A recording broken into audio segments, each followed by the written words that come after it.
Hey guys, we've got a big old long equation here with numbers and v's and all sorts of things. So our goal in the end, we're trying to solve this, which means we want v equals something, okay?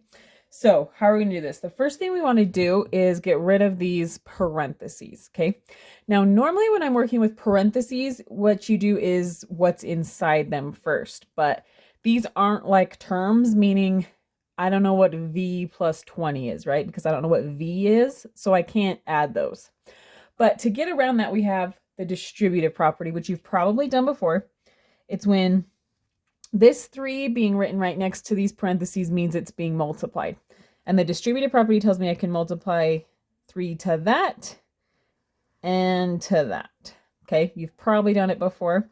So we can do this to both these sets of parentheses, okay? They both happen to be 3s. Doesn't always work out that way, but there we go. Okay, so we're going to have 3v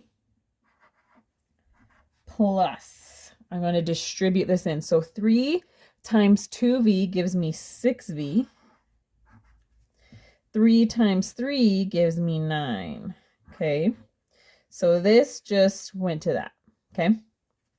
This is equal to, we're going to distribute this. So 3 times v gives me 3v, plus 3 times 20 gives me 60. And then we still have this plus 9 on the back. Notice I didn't multiply the 3 to that because it wasn't inside the parentheses, okay? The 9's just being added on the back, okay?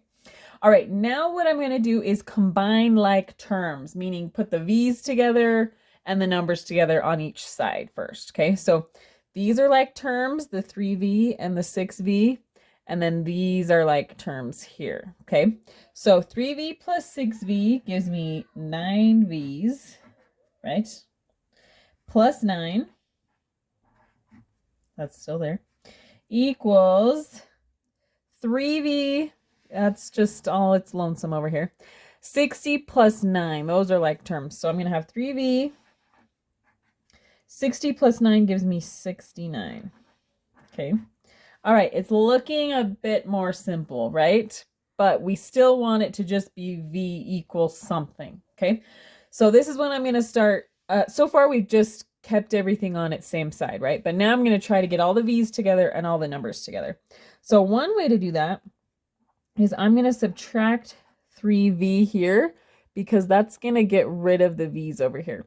But I need to keep my equation balanced, which means if I subtract something from this side, I got to subtract it from the other side, okay? So when I do that, these go away. No more v's over here. 9v minus 3v is going to give me 6v plus 9 equals 69. Okay. Now I want all my numbers over here, so I'm going to get rid of this 9 by subtracting 9. If I do it on that side, I got to do it on this side. So those are gone. So on this side, I'm left with 6v equals 69 divided by 9 is 60. Look at this. These are being multiplied, so I'm going to divide by 6 on both sides, right? Keep it even. Why did I divide by 6? Because 6 over 6 is just 1. So I'm left with 1v, or we just write it as v. Equals 60 divided by 6 gives me 10. Look at that. V equals 10. Now, I'm not going to take the time to do it right now, but you can go plug in 10 for all the v's and make sure that it works, okay? So, hopefully that made sense. Bye.